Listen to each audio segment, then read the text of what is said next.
Bonsoir à tous et à toutes. Désolé pour ce petit délai dû à des questions techniques.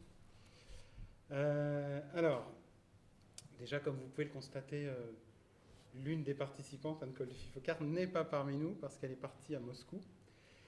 Et elle participe à une conférence en Zoom ailleurs. Donc finalement, je vous montrerai un peu plus tard dans la rencontre un enregistrement que j'ai fait avec elle en vidéo où elle parle de son travail sur la correspondance, puisque c'est elle qui l'a traduite. Et nous devions avoir un écran, mais nous n'en avons pas. Donc voilà. On va faire avec les moyens du bord en espérant que tout se passe bien. Donc je suis ravi d'accueillir Françoise Lesourd et Michel Elchaninov qui ont accepté de venir aujourd'hui pour nous parler de l'œuvre de Nikolaï Fyodorov, donc père du cosmisme, parce que l'œuvre de Nikolaï Fyodorov, pour le public français, est marquée va être marquée dans les mois qui viennent par une double, même triple actualité. D'une part, la publication, donc la sortie fin octobre aux éditions des Syrtes de la philosophie de l'œuvre commune, qui est d'ores et déjà disponible ici à la vente si vous souhaitez, mais qui sera disponible en librairie à partir de la fin du mois, dont la traduction, travail considérable, a été fait sous la direction de Françoise Lesourd, avec donc Françoise Lesourd, Gérard Cognot, Régis Guéraud et Luba Jurgenson, avec une postface de Svetlana Semyonova, qui est la responsable du musée Fyodorov à Moscou. Donc, première actualité. Seconde actualité, la publication concomitante de la correspondance de Nikolaï Fyodorov, qui, elle, a été traduite par Anne Koldefi-Focard, qui interviendra un peu plus tard.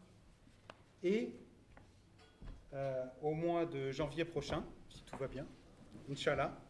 Non, c'est prévu. Ça y est, c'est bon. Mais tout va bien, c'est ça? Oui, on sait déjà que tout va bien. J'espère. Nous aurons le plaisir de découvrir un livre de Michel Elchaninov, dont le titre de travail est Lénine a marché sur la Lune. Donc on verra si le titre de travail passe l'épreuve de l'éditeur, diffuseur, distributeur et de toutes les personnes qui vont participer à son choix. Mais enfin, ça semble très prometteur. Et donc qui paraîtra chez Actes Sud et qui sera consacré, au-delà de Nikolaï Fyodorov, au cosmisme en général et russe en particulier, si j'ai bien compris. Russe. Uniquement russe. Uniquement russe. Il y a d'autres cosmismes. Et le sous-titre, toujours peut-être pas définitif, La folle histoire des cosmistes et des transhumanistes russes. Donc, l'œuvre de Fyodorov est assez compliquée pour une personne qui s'y plonge pour la première fois. Et je voudrais tout d'abord, pour moi et pour sans doute une partie du public, demander à Françoise Lesourd si elle peut nous présenter quel est ce texte qui a été traduit et quel est, le plus succinctement possible, quelles sont les idées directrices de cette philosophie de l'œuvre commune de Fyodorov. Ben, allez-y, voilà, ça y est. Donc ce livre qui est maintenant à votre disposition, c'est, vous voyez, quelque chose de vraiment énorme. Et ça représente l'apparition en France d'une des œuvres certainement les plus originales de la pensée russe, qui en fait avait déjà une espèce d'existence un peu sous-jacente avant, parce que malgré tout, le cosmisme était déjà préexistant avec Soukhavok-Abouilline, par exemple, certains auteurs peu connus. Mais ce sens cosmiste, c'est-à-dire le sentiment que la Terre est un corps céleste parmi les autres et ce sentiment de l'espace infini, c'est vraiment quelque chose de spécifiquement russe, enfin de propre à la Russie, et bien sûr c'est lié au sentiment de l'espace russe. qui est absolument enfin, incomparable avec tous les autres.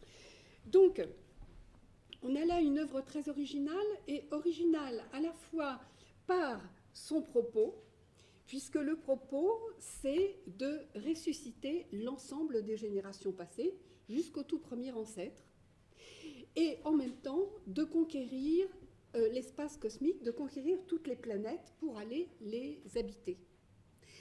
Alors, il ne faut surtout pas se bloquer sur ce que, a priori, on peut trouver de bizarre vraiment dans ce propos de ressusciter les morts, parce que ça va avec tout un ensemble d'idées qui, une par une, sont extrêmement novatrices et qui ont une valeur aussi pour notre monde contemporain, le plus actuel. En particulier, la prise de conscience des méfaits de la civilisation bourgeoise industrielle. On peut dire que Fyodorov est, avec Marx, le principal auteur anticapitaliste.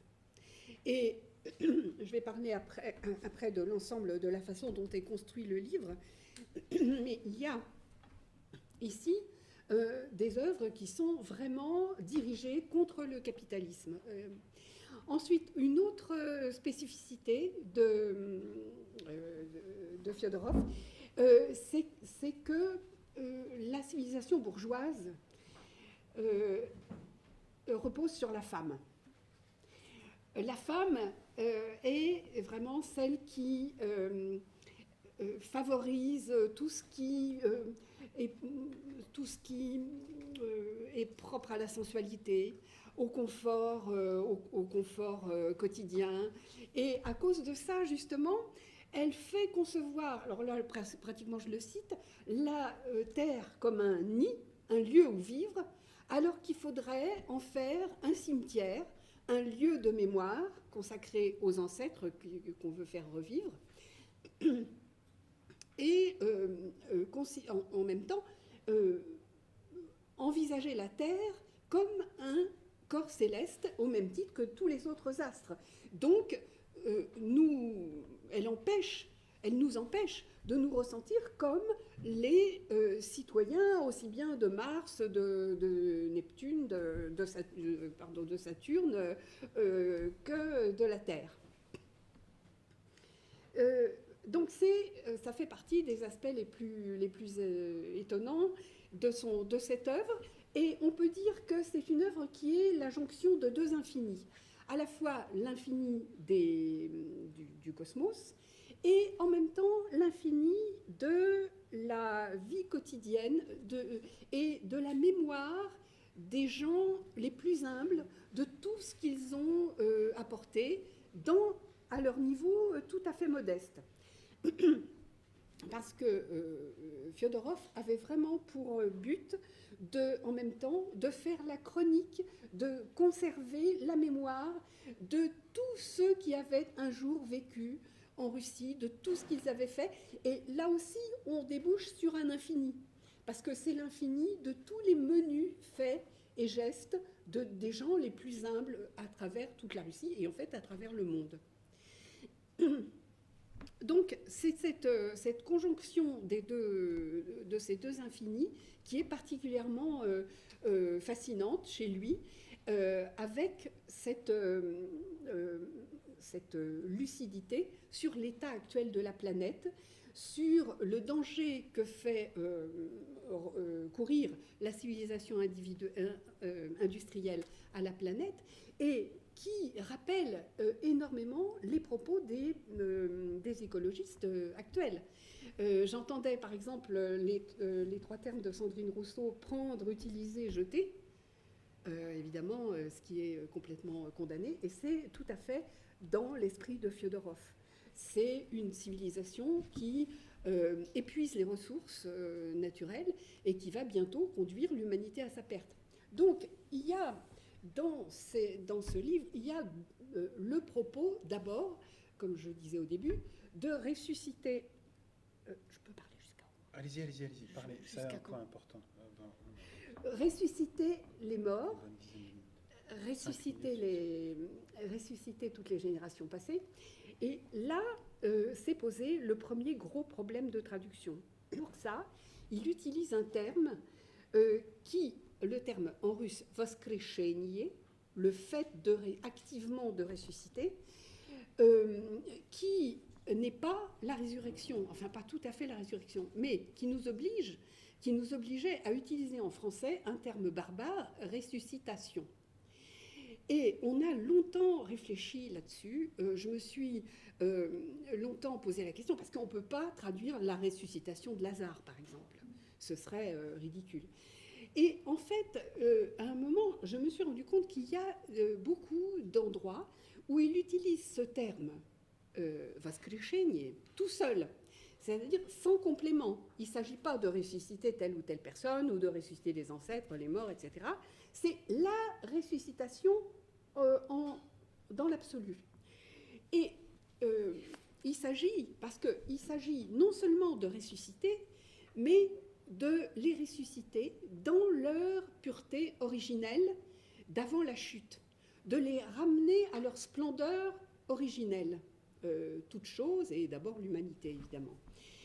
En fait, on s'aperçoit que cette notion de ressuscitation, elle est très proche d'une notion qui était utilisée tout à fait au début du christianisme, qui a été en particulier développée par quelqu'un comme Origène, qui est l'apokatastase. Donc l'idée de la restauration, de la reconstitution de toutes choses dans leur pureté première. Et cette idée donc, qu'il développe s'oppose à travers tout son propos à l'idée d'apocalypse. Parce que l'apocalypse s'imposerait à l'homme contre sa volonté. Alors que l'apokatastase, et c'est là que Fiodorov est original même par rapport à la pensée des débuts du christianisme, il répète toujours que la ressuscitation doit s'effectuer par la volonté humaine et grâce aux efforts humains. Et que Dieu ne doit pas imposer sa volonté à l'homme. L'homme doit être le coparticipant à l'œuvre divine pour le salut du monde. C'est un peu le propos qui est développé dans tout ce livre. Alors, ici, on a d'abord l'idée de création de la part de l'homme. L'homme peut être créateur et l'essentiel dépend de ses facultés créatrices, mais en même temps, il n'y a rien de prométhéen dans tout ça. Et c'est ça qu'il faut souligner et qui va changer sans doute dans la suite du cosmisme. Il n'y a rien de prométhéen, il y a une responsabilité écrasante qui repose sur l'homme parce qu'il doit coopérer à l'œuvre de Dieu. Donc, il y a cet aspect. Mais Fiodorov souligne toujours que ce sont justement les efforts humains qui doivent permettre d'éviter ce qui serait un basculement contre la volonté humaine, c'est-à-dire l'Apocalypse, ou plus exactement le jugement dernier, mais un jugement dernier qui s'effectuerait contre la volonté humaine. Et Fiodorov, qui connaissait très très bien le français, joue tout le temps sur les deux termes. Vous savez, en russe, ça se dit le jugement terrible, et donc il faut éviter ce dernier jugement qui serait terrible. Et pour ça, donc, il faut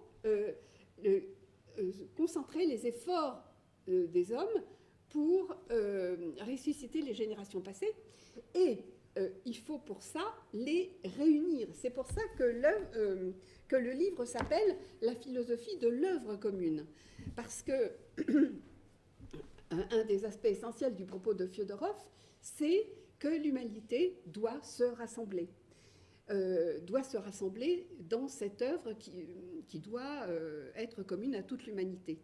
Donc là, on a encore une fois cette aspiration à la totalité qui est très caractéristique de la philosophie russe, Mais et là, elle est mise vraiment au service d'une action vraiment très, très précise. Alors, je ne vais pas quand même être trop longue. Ce livre est composé, on a eu justement un peu de mal à ce propos au départ, il n'est pas composé de parties, il est composé de plusieurs œuvres qui étaient tout à fait indépendantes à l'origine. On a d'abord la fameuse note des non-instruits aux instruits. Il s'agit de l'idée, d'une des idées forces de Fiodorov aussi, que le malheur de notre culture, c'est qu'elle est dirigée par des gens instruits et qu'elle ne laisse pas s'exprimer les gens qui ne sont pas instruits, alors que ce sont eux, et pour utiliser des termes de Tolstoï d'ailleurs, ce sont eux qui font la vie. Et il y a une rupture donc entre les gens qui pensent mais qui n'agissent pas, et ceux qui agissent mais qui sont privés du savoir, de l'accès au savoir. Donc cette note des non-instruits aux instruits, elle a 4 parties, elle occupe une grande place dans le livre. En fait, c'est une réponse à Dostoïevski. Parce que ce projet de ressusciter les morts, ça avait passionné Dostoïevski, et de réunir les efforts de l'humanité pour ça, ça avait passionné Dostoïevski. Il avait demandé, mais c'était un des disciples de Fiodorov qui lui avait parlé des idées de son maître, et il lui avait demandé de lui expliquer plus en détail en quoi ça consistait, etc. Et donc, pour une fois, Fiodorov, qui ne cherchait pas du tout à être un auteur connu, à diffuser, il voulait diffuser ses idées, mais les idées, il croyait à la force des idées qui vivent toutes seules, enfin, qui n'ont pas besoin d'être portées par une personne précise. Donc, il a, pour une fois, il a mis toute sa théorie, toute sa philosophie en forme, et juste au moment où c'était fini, Dostoïevski est mort. Donc, enfin, on a là une formulation donc très cohérente de tout ce qu'implique la réalisation de l'œuvre commune sur le plan social, sa condamnation de la théorie du progrès, qui est une façon de nourrir les générations nouvelles des restes des générations passées, alors qu'au contraire, il faut se tourner vers elles et il faut les ressusciter. Ensuite, il a une vision aussi de l'orthodoxie et de l'histoire russe. Il fait des grands raccourcis historiques. Il a de grandes perspectives historiques, en particulier donc, sur la Russie et la fonction de l'orthodoxie, qui est une déploration de la division. La fonction de l'orthodoxie, c'est de ramener justement l'humanité à l'unité, grâce au concile. Au concile, le principe du concile, c'est celui de l'orthodoxie, contrairement au principe du catholicisme qui est l'autorité. Oui. Ouais, je peux vous interrompre? Oui. Excusez-moi. Oui. Justement, je pense, je vais. Oui, mais c'est bien de poser des questions. Oui. Parce que c'est une pensée qui est de toute évidence extrêmement dense. Oui. Donc, et vous avez déjà évoqué un aspect qui est justement déjà son rapport, enfin le fait que cette philosophie a un écho auprès de tout un ensemble de penseurs, d'écrivains de cette époque et autres. Donc, je voulais demander à Michel Chaninov si justement il pouvait pour revenir ensuite peut-être plus précisément sur certains aspects du texte et du travail de traduction, s'il pouvait nous dire, parce que c'est quand même assez barré comme truc, c'est très, quand on le prend comme ça, on a du mal à savoir comment le saisir, où est le sens littéral, où est le sens figuré, où est la métaphore, où est la réalité.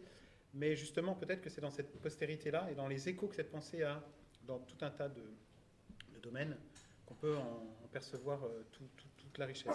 Voilà, et peut-être aussi, plus précisément, puisque c'est la journée Dostoïevski, de nous dire quelques mots sur Dostoïevski, qui est un autre Dada. Ouais, merci François.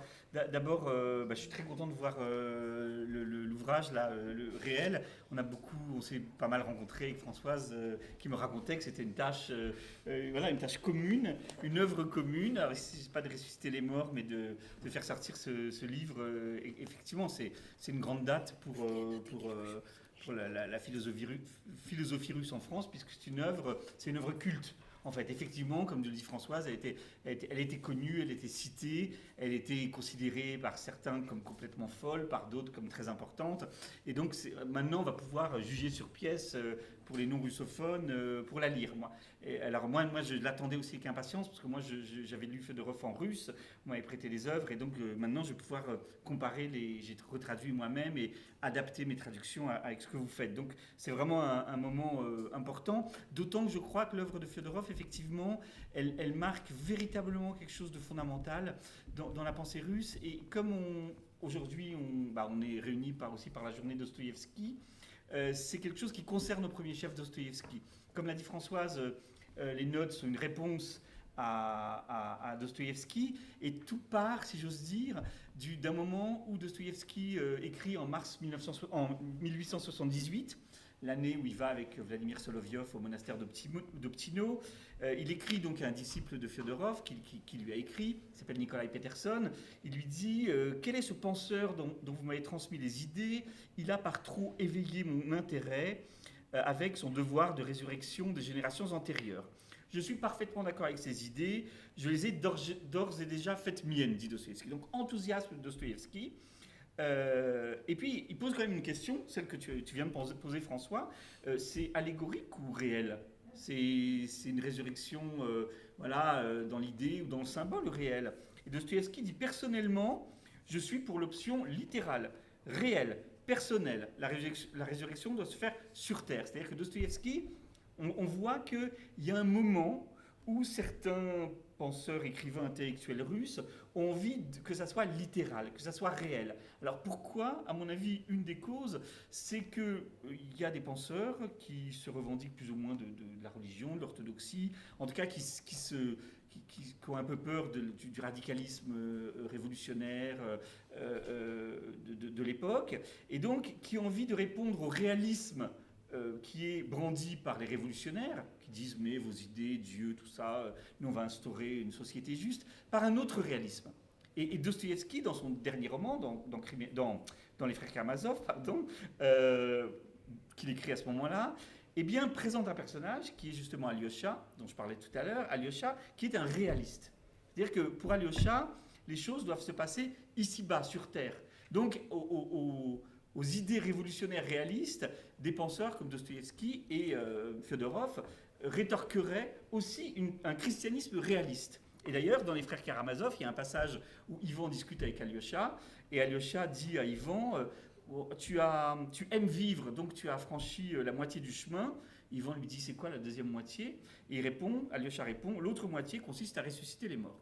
Donc vous voyez, il y a un écho de Feodorov dans l'œuvre même de Dostoïevski, dans son dernier roman. Et dans une note préparatoire du roman, je suis allé voir, des Frères Karamazov, Dostoïevski écrit « La résurrection de nos ancêtres dépend de nous ».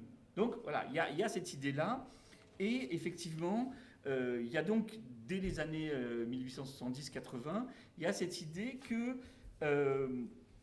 une sorte de... Enfin, là, je passe un peu plus à Feodorov. Il y a l'idée qu'au lieu d'attendre le royaume éternel, la résurrection des morts, on va y aller.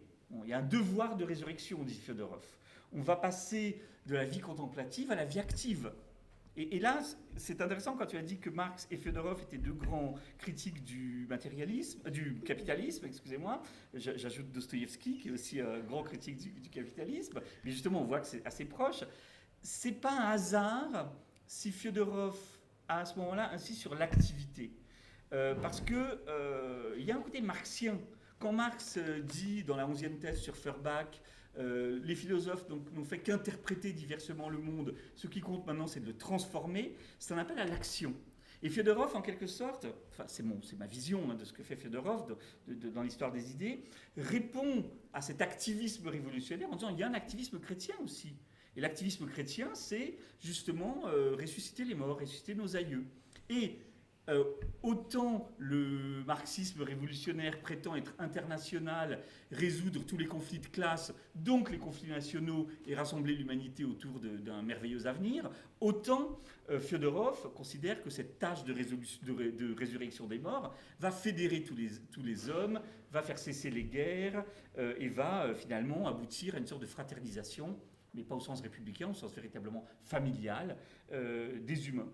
Donc, il y a quelque chose de l'ordre je dirais, d'un christianisme performatif dans l'œuvre de Fyodorov. Ressusciter les ancêtres, c'est être pleinement chrétien, c'est aller au bout du christianisme, et c'est répondre de manière assez grandiose, mais au fond assez proche, et c'est ça qui m'inquiète un petit peu, qui m'intéresse, au marxisme. Et alors, je réponds à la première partie de ta question, parce que là, c'était pour repartir de Dostoïevski. Vous savez, on dit souvent que le siècle soviétique commence en 1917, se termine en 1991.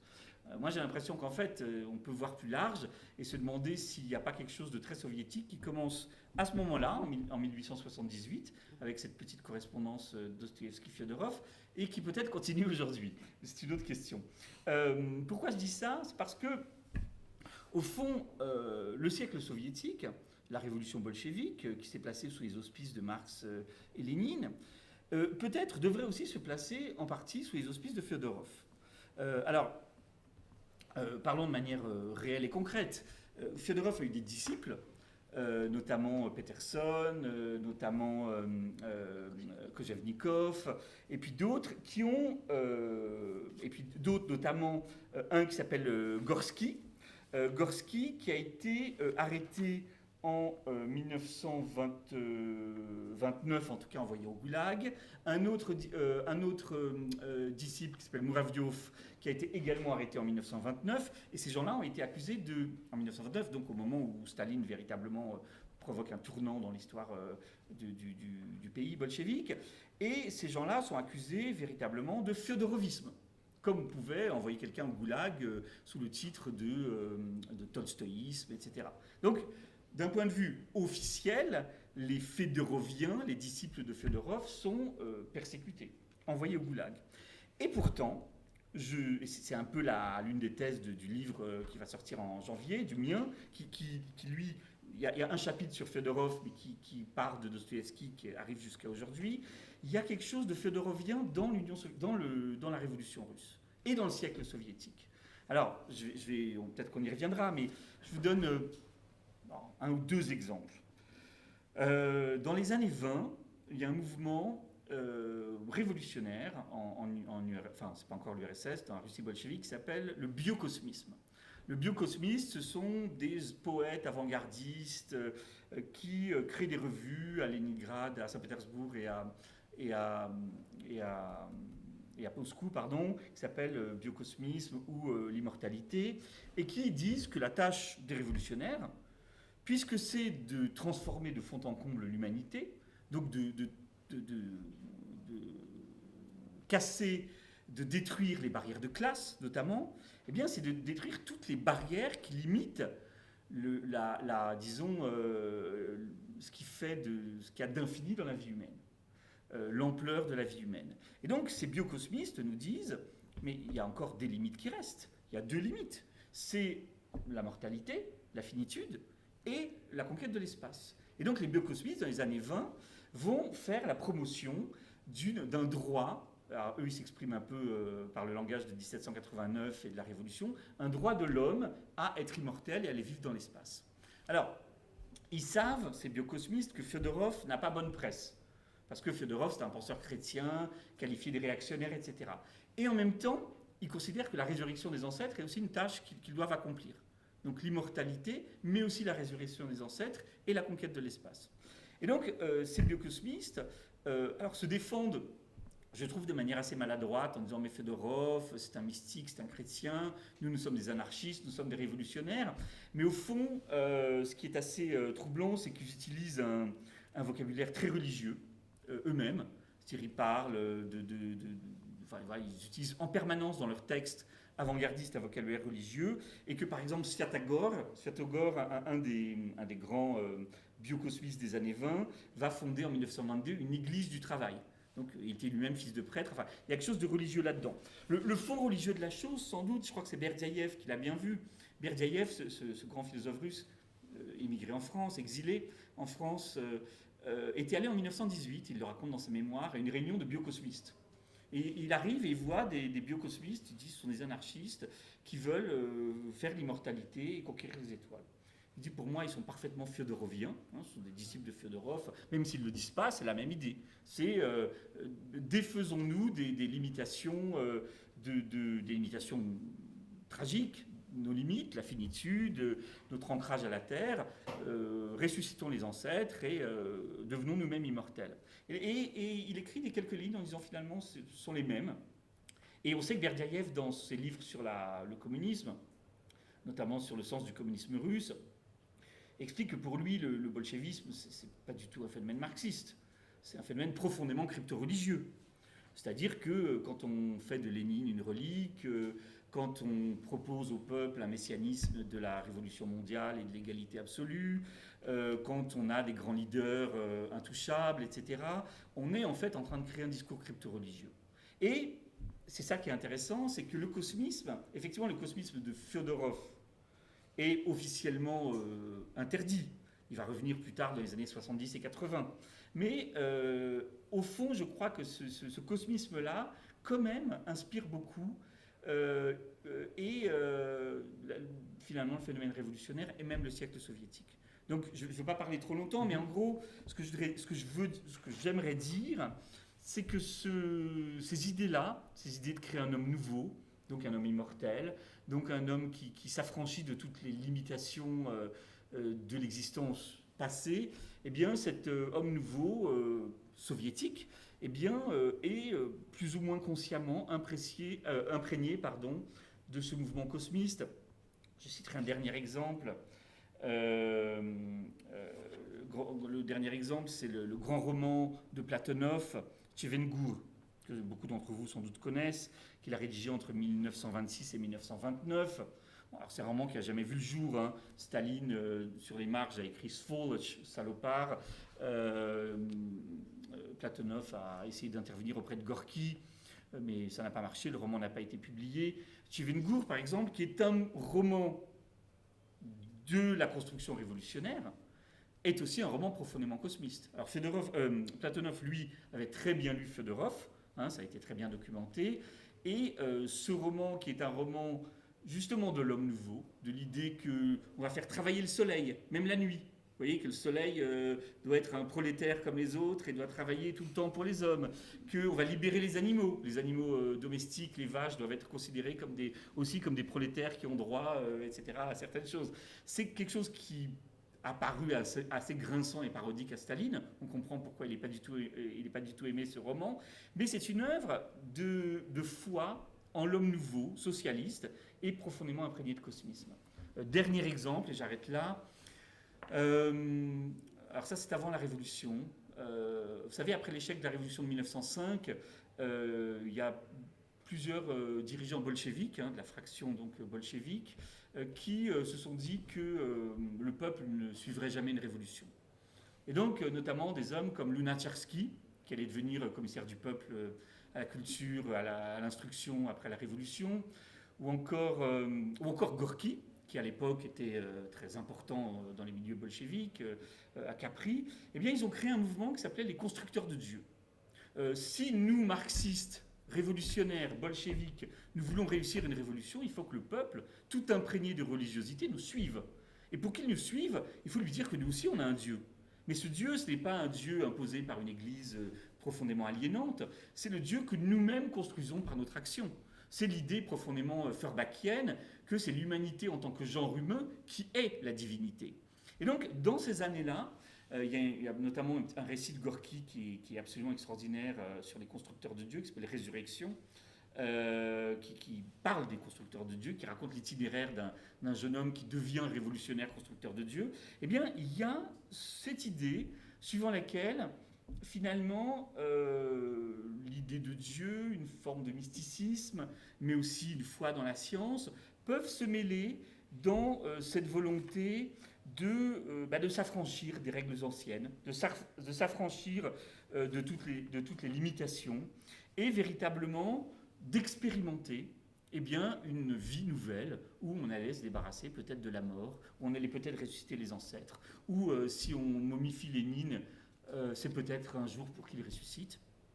Je vous signale que quand il y a eu la commission après la mort de Lénine, les chefs bolcheviques se sont rassemblés. Trotsky disait, mais écoutez, on n'est pas des orthodoxes, on ne va pas enterrer cet homme, il faut le brûler, faire une crémation, on n'est pas là pour faire des saints. Et puis il y a deux membres très importants de ce futur politburo, de l'entourage, c'était Lunacharsky, évidemment, un des constructeurs de Dieu, et puis un autre homme qui s'appelle Léonid Krasine, un homme absolument fascinant, qui lui pensait que la science allait pouvoir provoquer l'immortalité, qui ont dit non, il faut pas le brûler, il ne faut pas le consumer, il faut le garder comme ça, et puis on va voir c'est éventuellement ce qu'on en fera. En tout cas, ils en ont fait un objet de culte. Oui, je termine en disant que Fyodorov, c'est un philosophe extrêmement particulier, et la philosophie de l'œuvre commune le montre, hein. Il y a un rapport au capitalisme, à la femme, à la fraternisation, à la famille qui est très spécial, mais que ces idées ont sans doute participé, plus qu'il n'y paraît, au rêve soviétique. Merci Michel. Donc effectivement, une pensée qui rayonne vraiment très loin. Ce que je vous propose, juste parce qu'en fait on a un temps qui est imparti et puis il faudra qu'on laisse... Françoise, j'ai vu que vous notiez des choses. Si vous voulez, je vous donne 5 minutes pour réagir. D'accord. Et après, on va mettre la petite intervention d'Anne-Coll de Fifocard qui va parler de la correspondance, qui est aussi un aspect important. Parce qu'il faut savoir que ce livre, en fait, n'a pas été écrit par Fyodorov lui-même, mais ses travaux ont été rassemblés par ses disciples. Donc, à partir de ce qu'il avait écrit, mais bon, qui est donc... la correspondance, elle, a été écrite par lui. Donc, bon, c'est un aspect important aussi qui permet de découvrir sa pensée. Et puis... ensuite, on reviendra en direct d'ici, peut-être avec des questions. Voilà. Je vous précise juste que pendant le petit film, je devrais m'éclipser parce que je dois aller faire quelque chose dans une autre salle et que ma collègue Marie Malini des CIRT assurera, donc vous permettra de poser des questions. Donc François, c'est à vous. Alors, je voulais simplement reprendre et insister justement sur des choses que Michel a dites. C'est que ressusciter les générations passées, c'est les ressusciter vraiment. C'est pas du tout métaphorique. C'est vraiment les faire revivre dans la réalité présente. Et même, il y a des passages où Fyodorov insiste bien sur le fait qu'il refuse l'idée de transcendance. La transcendance, c'est des songes creux, c'est une curiosité malsaine, inutile. Tout doit être fait dans cette vie. Ça va avec l'idée d'une refonte de l'humain, comme tu as dit, qui est propre à beaucoup de courants à l'époque soviétique. C'est aussi le prolet culte. Les poètes du prolet culte, c'est vraiment... D'ailleurs, Bogdanov, qui était un des chefs du prolet culte, était très proche aussi de cette idée d'immortalité. Voilà. Mais en même temps, on va refaire un homme nouveau. C'est ça, on va refondre. C'est une refonte de l'humain. On va faire un homme nouveau qui va donc avoir des capacités nouvelles. Mais dans cette... Alors, si j'ai le temps, il y a eu 3 grands interlocuteurs de Fyodorov. En fait, ce qui est aussi passionnant et surprenant, c'est que c'était quelqu'un qui était peu connu, qui n'était pas du tout connu du public, qui avait une fonction tout à fait modeste à la bibliothèque Rumiantsev, où il apportait les livres aux gens, aux lecteurs, et en même temps, il avait une autorité intellectuelle absolument extraordinaire. Et il y a 3 grands interlocuteurs qui le montrent. C'est Dostoïevski, donc tu en as parlé, c'est Tolstoï et Vladimir Soloviov. Tolstoï, c'est très curieux. Tolstoï rejetait complètement l'idée de ressusciter les morts. Il disait que c'était pour lui, c'est absolument pas. C'était une idée folle. Et pourtant, il avait pour Fyodorov une admiration absolument sans borne. Et lui, qui était en général assez tranchant avec tous ses interlocuteurs, là, il s'est fait une fois littéralement chassé de la bibliothèque par Tolstoï, s'est fait jeter hors de la bibliothèque par Fyodorov, parce qu'il avait écrit au moment de la grande famine de 91, il avait écrit un article qui appelait en fait à une révolte fratricide. Et c'est ce que Fiodorov n'a pas supporté. Il lui a dit, vous n'avez rien à faire ici, partez. Et malgré tout, Tolstoï a toujours été inconditionnel de Fiodorov. Et quand les employés de la bibliothèque ont voulu lui ont fait une lettre de félicitations à l'occasion de je ne sais plus quel anniversaire, il les a remerciés de s'être adressés à lui et il a signé, il a dit qu'il était absolument d'accord. Il a toujours proclamé son admiration et son affection pour Fiodorov.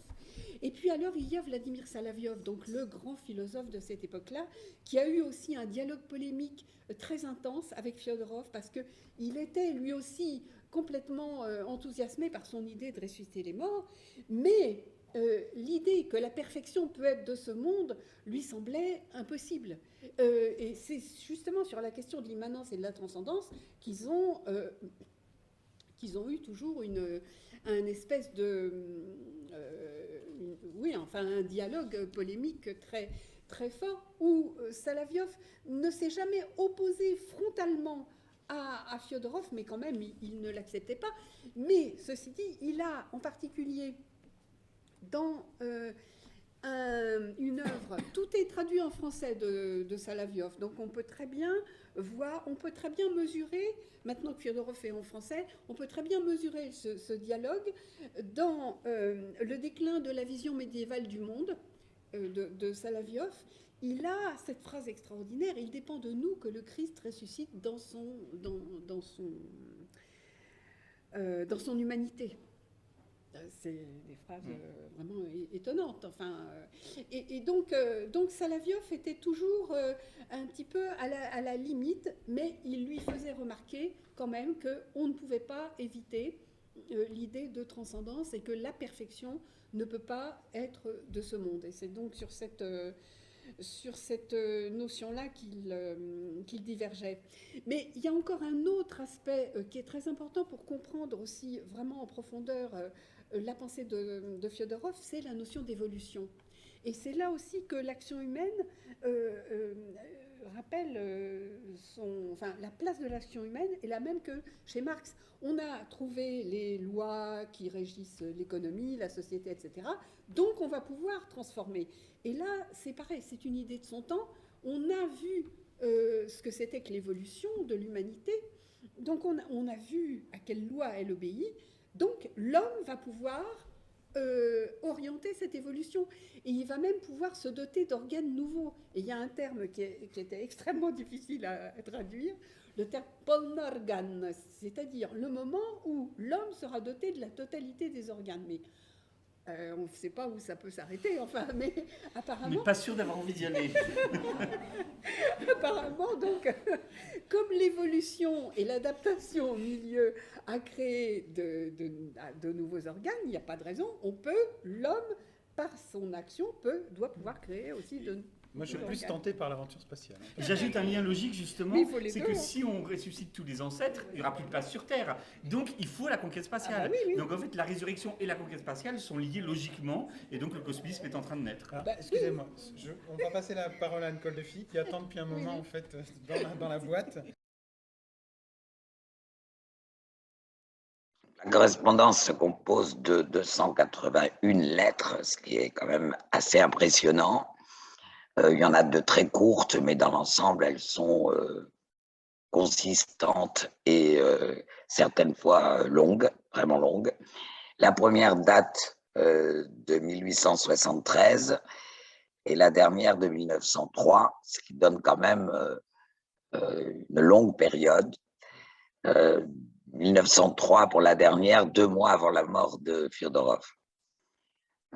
Donc, on voit en fait, au fur et à mesure des lettres, on voit naître, se développer, s'affiner, tout ce qui deviendra, au fond, la philosophie de l'œuvre commune. C'est là que c'est tout à fait intéressant parce que, d'une part, on voit bien que dans les lettres, rien n'est figé, rien n'est fixé. D'une lettre à l'autre, on a des évolutions. D'autre part, les correspondants, bon, pas toutes les lettres, mais certains correspondants sont des caisses de résonance pour lui, pour Fyodorov, ce qui lui permet d'une part de présenter ses idées, de les développer, éventuellement de les critiquer, ou au contraire de critiquer les reproches qu'on lui fait. Donc on voit vraiment la naissance de la philosophie de Fyodorov. Ça m'a permis me semble-t-il, de vraiment découvrir même la philosophie de l'œuvre commune. Parce que j'ai vu tout le cheminement intellectuel, toutes les réponses qu'on n'a pas forcément en tant que réponse ou réplique dans la philosophie. La philosophie, c'est déjà quelque chose de construit. Par ailleurs, c'est pas lui qui a écrit la philosophie. Bien sûr que ce sont des articles, des textes qu'il a écrits, mais c'est pas lui qui a constitué. Ce sont ses deux disciples, ses deux principaux disciples, c'est-à-dire Vladimir Kajevnikov, et le premier dans le temps, mais disons qu'ils étaient à égalité comme disciples, comme correspondants. Le premier, Nikolai Peterson, qui ont fait ce volume à partir, après la mort de Fyodorov, et à partir de justement des articles des notes, de ce qu'il avait écrit tout au long de son travail sur sa théorie, sur sa philosophie. Donc là, on a vraiment, on est dans l'ordre du vivant, c'est-à-dire c'est vraiment la pensée qui vit, la pensée en action. Il n'y a absolument rien de figé, il n'y a rien de... disons que ce n'est pas encore constitué, c'est en train de se constituer. Et c'est ça que je trouve véritablement intéressant. Par ailleurs, on trouve bien sûr ce qu'on trouve dans la plupart des correspondances, et qui, moi, m'intéresse toujours beaucoup, c'est-à-dire qu'on voit le quotidien, plus ou moins, de Fyodorov. Il n'insiste pas énormément là-dessus, mais malgré tout, on voit ses problèmes au travail, quand il est bibliothécaire au musée, à Moscou, on voit ses problèmes éventuellement de santé, parce que sa santé se dégrade au fur et à mesure qu'il vieillit, que le temps passe.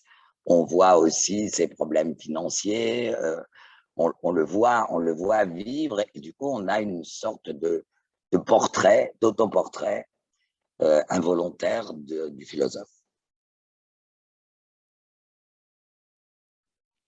Ce qui est très intéressant dans la correspondance, ce sont les différents thèmes évoqués. Il y en a beaucoup. Bien évidemment, souvent ils correspondent à la philosophie de l'œuvre commune, parce qu'encore une fois, il est en train de la créer, cette philosophie.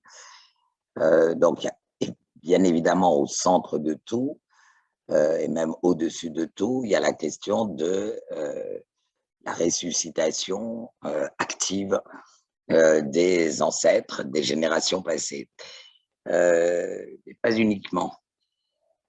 On voit un très grand intérêt de Fyodorov pour l'histoire, pour le passé, les époques passées.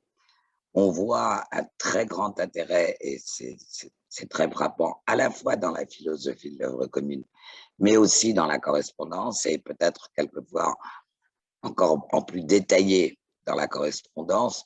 On voit l'intérêt pour la science, en quoi la science, bon, cet intérêt pour la science, il est tout à fait caractéristique du 19e siècle en Europe, parce que, bon, il y a cette foi dans le progrès scientifique et technique. Ça existe aussi chez Fyodorov, mais chez Fyodorov, cet intérêt pour la science, pour la technique, a un but, c'est-à-dire toujours ressusciter les ancêtres, ressusciter les générations passées. On peut dire qu'il y a aussi un intérêt pour ce qu'on appellerait aujourd'hui l'écologie, ce qui est tout à fait frappant, parce que un intérêt qui est au départ basé sur les catastrophes naturelles, les épidémies. C'est là que la correspondance de Fyodorov a une certaine actualité, comme sa philosophie. Les épidémies de l'époque, épidémies essentiellement de choléra, voire de peste, et que peut faire la science, en quoi la technique peuvent-elles permettre d'éviter toutes ces catastrophes naturelles et permettre d'éviter toutes ces épidémies. C'est vrai que je traduisais la correspondance en pleine pandémie et je me disais, mon Dieu, mais c'est quand même incroyable le parallèle qu'il peut y avoir avec notre époque. Je ne connais pas de Fyodorov à notre époque, il y en a peut-être, ça pourrait être intéressant, mais je n'en connais pas, encore une fois. On a donc vraiment de très nombreux thèmes, et encore une fois, si le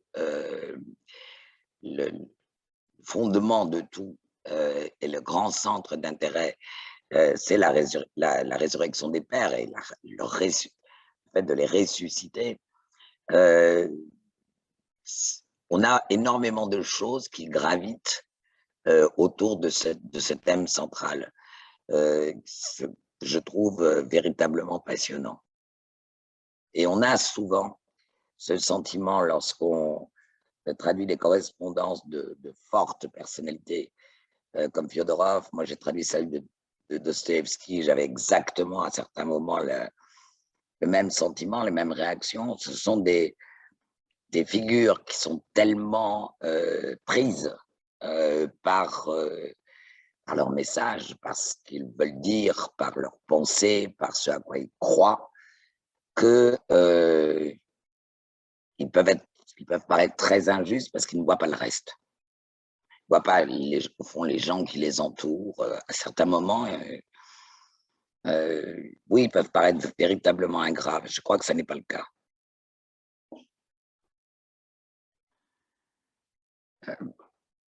Je pense qu'on peut parler brièvement de la langue de Fyodorov, ce qui est évidemment très important pour la traduction. Il faut entrer dans la correspondance. Quand on est censé la traduire, ça ne vient pas comme ça. Parce que même si on connaît la philosophie, on rencontre des difficultés. Ces difficultés, on les rencontre bien sûr aussi les ont rencontrés les traducteurs de la philosophie. Mais là, c'est un petit peu différent dans le sens où on a à la fois le ton des lettres, lorsqu'il parle de problèmes quotidiens, bon, il faut un ton à peu près quotidien, ce qui correspond à certains problèmes de traduction. Lorsque il part dans une grande période pour répondre, par exemple, à un article de Tolstoï avec lequel il n'est pas du tout d'accord, on a un autre ton, on a un ton du polémiste, on a le ton du polémiste passionné, virulent, qui peut être parfois désagréable.